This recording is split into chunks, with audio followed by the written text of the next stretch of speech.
So I wanted to share with you a story that really ultimately changed the direction of my career.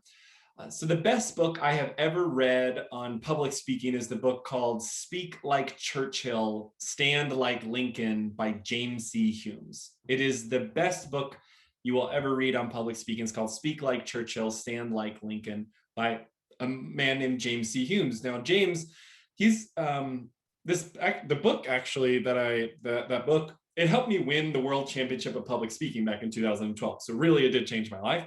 So I wanted to get in touch with him to let him know his book changed my life, but he's a very hard person to get in touch with.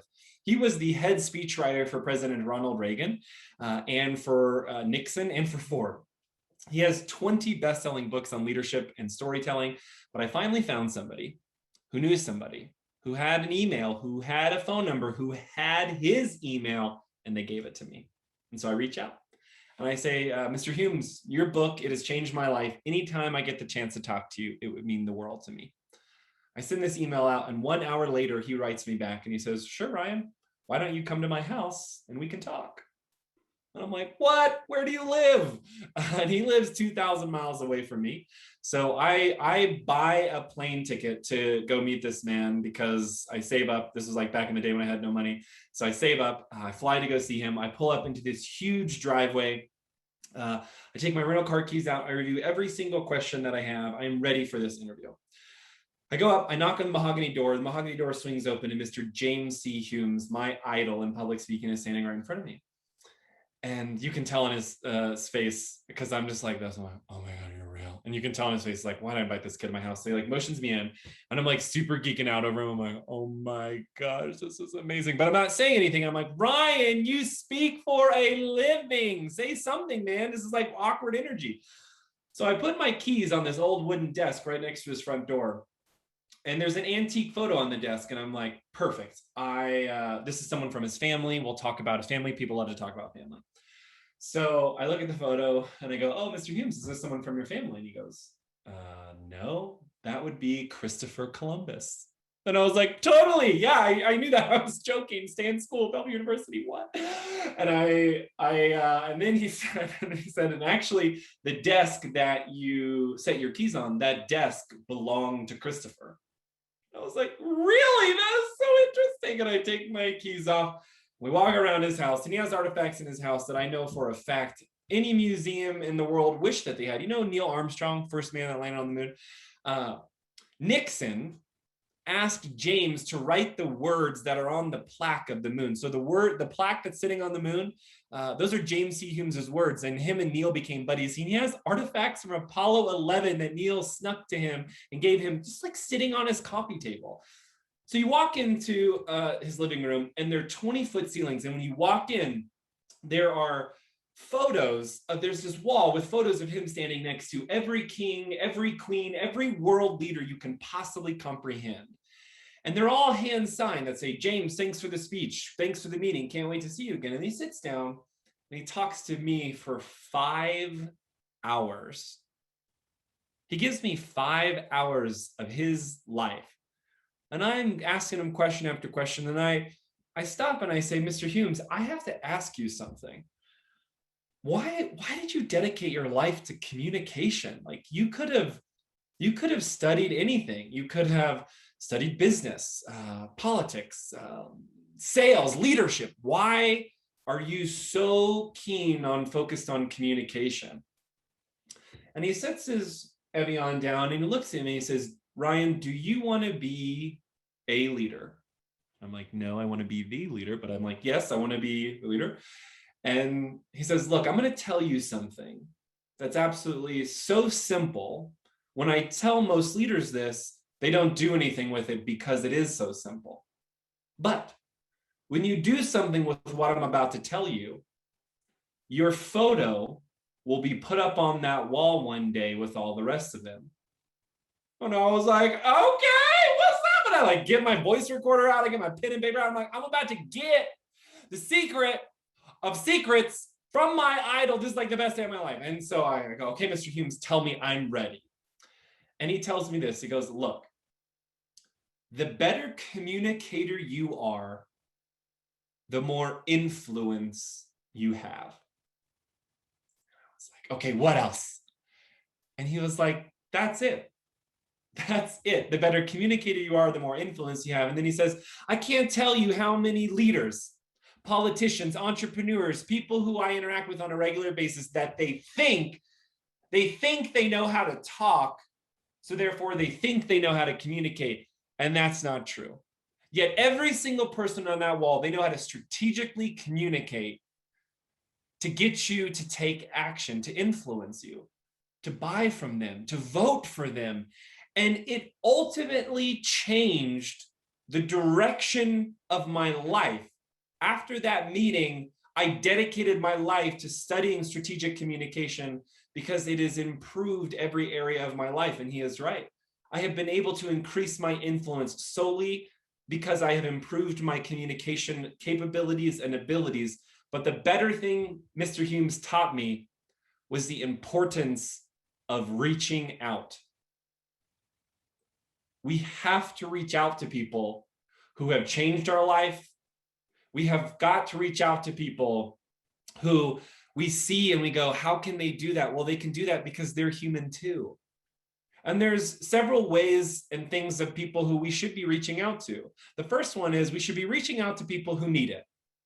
Okay, someone who needs us to reach out to. I like to think of it in two ways. Okay, these are people who are going in the wrong direction or who are making the wrong decision. They're not people who ask for help. They're people who need it. You see them going in a wrong direction. You see them making a wrong decision. We should speak up. But you know how many times, myself personally, I have seen someone going the wrong way. I have seen somebody make the wrong decisions, and I've stayed silent. We're motivators.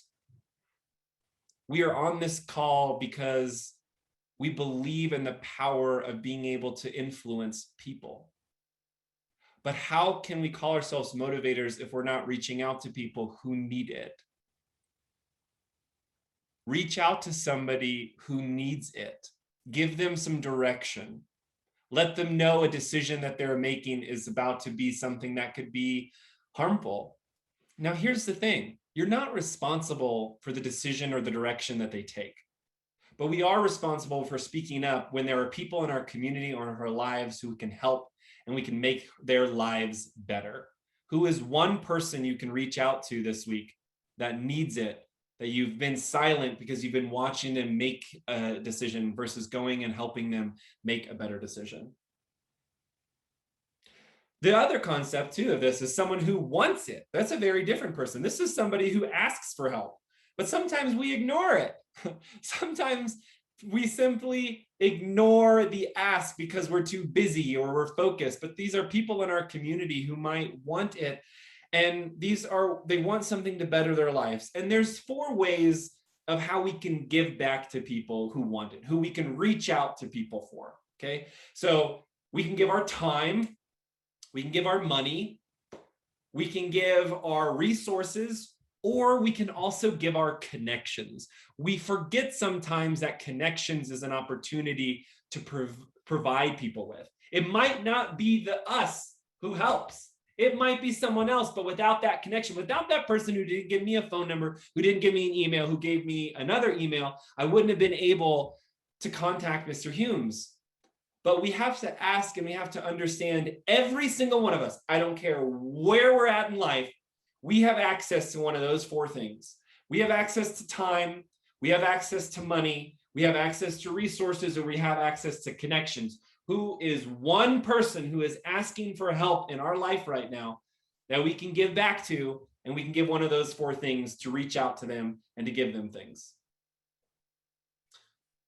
The other one that I want to share with you that sometimes I have to remember this one. This one's a really big one for me to remember, and I forget this one sometimes, is the reaching out to the person who is following in your footsteps. The person who is following in your footsteps. And I say that because here's something I want you to resonate with. I want it to simmer. Because it doesn't matter if it's industry-based, if it's personally based, if it's family-based, whatever it is, there's always a point in our life when we're no longer the follower, but we're the followed. And there is a point in your life right now where you are being followed. It might be at work. It might be at home. It might be with your friends. But to realize that there are people who are doing the same thing that you want to do, and to look back and to say, hey, let me help you with a few things. Reaching back out and saying, hey, you're starting with your career. Here's some things I wish I would have known. Hey, you're a new parent. Well, I've had 4 kids, and I can tell you here's some things that I know or wish I would have known, or here's how I can help out. Reaching out to people who are starting where you've already started is a really great way for us to motivate our people and to motivate people who we love and that can help us. But sometimes we're so focused on following, we forget that we're followed. Okay? We're no longer those people who are starting necessarily. We might be in the middle. And so, yes, we are following, but also we are followed. And who is someone that you can reach out to, that you can help understand, that you can take them to lunch, right? And give them some advice. You can write an article for someone within your industry or for someone within that subject, and you can give, here are the top 10 tips I wish I would have known. Here's a challenge. You can give a presentation at an organization or at a conference to people who are starting out to where you are now. Some of you have been in your industry for 5, 10, 15, 45 years, and there's so much advice that you could give them. You could reach out and say, here's something I know. When's the last presentation you've given to people who are starting out in your industry that could help them? And then the last one for today is to reach out to someone who has blazed the trail for you. Reach out to someone who has blazed the trail for you. There's this amazing speaker that I love. Her name is Connie Podesta. She's one of the best motivational speakers out there. And anytime I go and keynote at a conference, I will ask my client, is there anyone that you've had who has spoken before that you absolutely loved? If so, why? One of my clients tells me, Connie Podesta. We had Connie Podesta, and we had her 5 or 6 years ago, and we still think about her today. So I decide, now Connie Podesta, way out of my league. She is way up there and I'm way down here, okay? But I decide to reach out to Connie to tell her that people are still thinking about her. And I send her an email to say, hey, Connie, I want to let you know I'm speaking at the conference you spoke at about 6 years ago. And I asked them this question and they still bring up your name, thought you should know that you're making an impact. The next morning, I get a call at 6 a.m. And if any of you know me, my phone's usually off and I don't usually speak up the phone, but for some reason, my phone went through and it's a weird number and I'm nervous that it might be somebody who needs to get in touch with me. So I pick it up and it's Connie Podesta. And Connie's like, Ryan. And I'm like, what? And she's like, this is Connie. And I'm like, Connie who? And she's like, Podesta. And I'm like, and I looked at my wife, I'm like, Connie Podesta is calling me. And she's like, get up. And, she's very intense, very awesome woman. And we start talking and we start chatting and she goes through my website. She goes through my keynote. She just goes through these things and I stop her and I'm like, why are you doing this? Why are you helping me? She's like, Ryan, in my whole entire career, I can name 2 or 3 people who've ever done this for me, but I've done this for thousands of people. I'm calling you because you made an impact on me and I want to make an impact on you. And I was like, what? No, you've made a huge impact on me. And she said, continue the cycle, keep doing this. Here's the challenge for you. Think about this. Who are 5 people you would love to get advice from?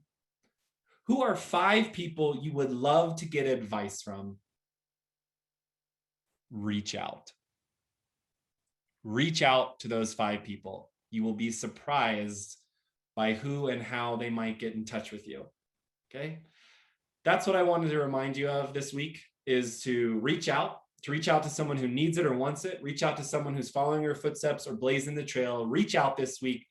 And remember, you never know what type of life-changing advice you might get from someone like me, from James, or in my experience from James C. Humes, or from someone who you randomly meet because you reached out to them. Reach out. And remember, don't live a life, live the life. I'll talk to you next week, everybody. Thanks for being here this week. I'm excited about this one. I'm excited to make my list of 5. I'm really excited to hear what is on your list of 5. So I'm presupposing next week's takeaway or question of the week. But I might, Ryan, if we could, everybody come with their list of 5. I would love I like that. Who you believe has blazed the trail for you. So I like that. yeah, awesome. Thanks everyone for joining us. Excited to see you. We'll see you next week. Bye, y'all. Thank you.